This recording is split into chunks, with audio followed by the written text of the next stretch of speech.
Hello, എല്ലാവർക്കും പുതിയൊരു എപ്പിസോഡിലോട്ടേക്കും സ്വാഗതം. ഇന്ന് നമ്മൾ കാണിക്കാൻ പോകുന്നത് വളരെ എളുപ്പത്തിൽ തയ്യാറാക്കാൻ പറ്റിയിട്ടുള്ള ഒരു ചിക്കൻ കറിയുടെ റെസിപ്പിയാണ്. ഇത് ആക്ച്വലി എൻ്റെ അമ്മയുടെ പ്രിപ്പറേഷൻ ആണ് കേട്ടോ. അപ്പം നമ്മളൊരു പാൻ അടുപ്പത്ത് വെച്ചിട്ടുണ്ട്. പാൻ നന്നായിട്ട് ചൂടായി വരുമ്പം അതിലോട്ടേക്ക് കുറച്ച് ഓയിൽ ചേർത്ത് കൊടുക്കാം.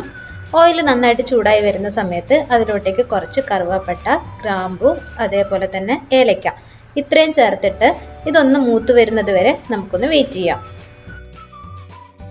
ഇനി നമ്മൾ ഇതിലോട്ടേക്ക് ചേർക്കുന്നത് കുറച്ച് കടുകാണ്. കടുകും കൂടെ ചേർത്തതിന് ശേഷം കടുക് നന്നായിട്ട് പൊട്ടി വരുന്നത് വരെ കുറച്ച് സമയം നമുക്കൊന്ന് വെയിറ്റ് ചെയ്യാം. കടുക് നന്നായിട്ട് പൊട്ടിയതിന് ശേഷം ഇതിലേക്ക് ചെറിയുള്ളിയും പച്ചമുളകും അരിഞ്ഞതും കൂടെ ചേർത്ത് കൊടുത്തിട്ട് ഇതൊന്ന് നമുക്ക് വഴറ്റിയെടുക്കാം. ചെറിയുള്ളിയും പച്ചമുളകും ചെറുതായിട്ടൊന്ന് സോഫ്റ്റ് ആയിട്ട് വരുന്ന സമയത്ത് അതിലോട്ടേക്ക് കുറച്ച് ഇഞ്ചി വെളുത്തുള്ളി പേസ്റ്റോ അല്ലെങ്കിൽ ഇഞ്ചി വെളുത്തുള്ളി ചതച്ചതോ ചേർത്ത് കൊടുത്തിട്ട് ഒന്നും കൂടി ഇതൊന്ന് നമുക്ക് വഴറ്റിയെടുക്കാവുന്നതാണ്. അതിനുശേഷം നമുക്ക് ഇതിലോട്ടേക്ക് കുറേശ്ശെ മഞ്ഞൾപ്പൊടിയും കൂടെ ചേർത്ത് കൊടുക്കാം. എന്നിട്ട് ഒന്നും കൂടെ ഇതൊന്ന് സോട്ട് ചെയ്തെടുക്കാം. ഈ മസാലയുടെ പച്ചമണമൊക്കെ ഒന്ന് മാറി വരുന്ന സമയത്ത് നമുക്ക് ഇതിലോട്ടേക്ക് ചിക്കൻ പീസസ് ഓരോന്നായിട്ട് വെച്ചു കൊടുക്കാം. ഇതേപോലെ വലിയ പീസസ് ആയിട്ട് തന്നെയാണ് വെച്ചു കൊടുക്കുന്നത്.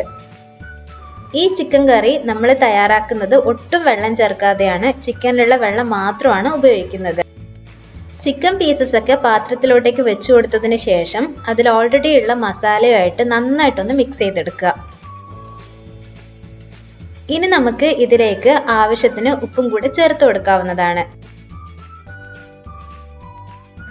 ഉപ്പ് ചേർത്തതിന് ശേഷം വീണ്ടും നന്നായിട്ടൊന്ന് മിക്സ് ചെയ്തെടുക്കണം. ചിക്കൻ്റെ എല്ലാ സൈഡിലും ഉപ്പ് നന്നായിട്ട് എത്തേണ്ടതാണ്. ഇനി നമുക്ക് കുറച്ച് സമയം ഒന്ന് അടച്ചു വെച്ചിട്ട് വേവിച്ചെടുക്കാം. ഈ സമയം തീ ഒന്ന് ലോ ഫ്ലെയിമിലായിരിക്കണം. നമ്മൾ ഒട്ടും വെള്ളം ചേർക്കാതെയാണ് ഇത് കുക്ക് ചെയ്തെടുക്കാൻ വേണ്ടിയിട്ട് പോകുന്നത്. ഒരല്പസമയം കഴിഞ്ഞിട്ട് ഇത് തുറന്നു നോക്കുന്ന സമയത്ത് ചിക്കനിൽ നിന്ന് ആവശ്യത്തിന് വെള്ളം ഇറങ്ങിയിട്ടുണ്ടാകും. ഇനി ഇതിലോട്ടേക്ക് കുറച്ച് മല്ലിപ്പൊടിയും കൂടെ ചേർത്ത് കൊടുക്കാവുന്നതാണ്. നമുക്ക് ഇതൊന്നും കൂടെ നന്നായിട്ടൊന്ന് മിക്സ് ചെയ്തെടുക്കാം. നമ്മൾ മല്ലിപ്പൊടി ചേർത്തതാണല്ലോ, അപ്പൊ അതുകൊണ്ട് തന്നെ നന്നായിട്ടൊന്നും കൂടെ മിക്സ് ചെയ്ത് കൊടുക്കാം. ഇനി ഇതിലേക്ക് ആവശ്യത്തിന് കുരുമുളക് പൊടിയും കൂടെ ചേർത്ത് കൊടുക്കുക. വേണമെങ്കിൽ മാത്രം ചേർത്ത് കൊടുത്താൽ മതി. നമ്മൾ ഓൾറെഡി ഇതിൽ പച്ചമുളക് ചേർത്തിട്ടുണ്ട്. കുരുമുളക് പൊടി ചേർക്കുമ്പോൾ കുറച്ചും കൂടെ നല്ല ടേസ്റ്റ് ഉണ്ടാവും.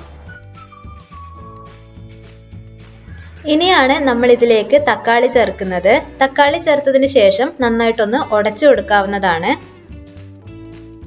ഇനി നമുക്ക് ഒരല്പസമയം കൂടെ ഇതൊന്ന് അടച്ചു വെച്ചിട്ട് വേവിച്ചെടുക്കാം. ഇടയ്ക്കൊന്ന് തുറന്നു നോക്കിയിട്ട് ചെക്ക് ചെയ്യണം ചിക്കൻ വെന്തിട്ടുണ്ടോ എന്നുള്ളത്. അതേപോലെ തന്നെ തീ ഒന്ന് ലോ ഫ്ലെയിമിൽ വെച്ചിട്ട് വേണം ഈ ചിക്കൻ കുക്ക് ചെയ്തെടുക്കാനായിട്ട്. ചില ചിക്കൻ ആണെങ്കിൽ നല്ല വേവ് ഉണ്ടാവും, അപ്പൊ കുറച്ചധികം സമയം എടുക്കും ഇതൊന്ന് കുക്കായി വരാൻ വേണ്ടിയിട്ട്. ഇനി ഇതിലേക്ക് നമുക്ക് കുറച്ച് ചിക്കൻ മസാലയും കൂടെ ചേർത്ത് കൊടുക്കാവുന്നതാണ്. ഒന്നുകിൽ വീട്ടിൽ നിന്ന് ഉണ്ടാക്കിയിട്ടുള്ള ചിക്കൻ മസാല ചേർക്കാം, അതല്ല കടയിൽ നിന്ന് വാങ്ങിച്ചിട്ടുള്ള ചിക്കൻ മസാലയാണെങ്കിൽ അതും കൂടെ ചേർത്ത് കൊടുത്തതിന് ശേഷം ഒന്നും കൂടെ നന്നായിട്ടൊന്ന് മിക്സ് ചെയ്തിട്ട് കുക്ക് ചെയ്തെടുക്കാവുന്നതാണ്. ഇടയ്ക്കൊന്ന് ഉപ്പ് ചെക്ക് ചെയ്തിട്ട് ഉപ്പ് ആവശ്യമുണ്ടെങ്കിൽ വീണ്ടും ഇതിലോട്ടേക്ക് ചേർത്ത് കൊടുക്കാവുന്നതാണ്. ചിക്കൻ അല്പം കൂടി വേവാനുണ്ട്, അപ്പൊ കുറച്ച് സമയം കൂടെ ഇതൊന്ന് അടച്ചു വെച്ചിട്ട് വേവിച്ചതിന് ശേഷം നമുക്ക് ഇതിലോട്ടേക്ക് മെയിൻ ആയിട്ടുള്ള ഇൻഗ്രീഡിയന്റ് ചേർത്ത് കൊടുക്കാം. ഇനി ഇതിലോട്ടേക്ക് ചേർക്കുന്നത് കുറച്ച് കോൺഫ്ലോർ കലക്കി വെച്ചിരിക്കുന്നതാണ്. ഇതാണ് ഇതിലെ മെയിൻ ആയിട്ടുള്ളൊരു ഇൻഗ്രീഡിയന്റ് എന്ന് പറയുന്നത്. നമ്മൾ റെസ്റ്റോറൻറ്റിൽ നിന്ന് വാങ്ങിക്കുന്ന ചിക്കൻ കറീൻ്റെ ഒക്കെ ഏകദേശം ഒരു ഫ്ലേവർ ആണ് ഈ ഒരു ചിക്കൻ കറിക്കുള്ളത്.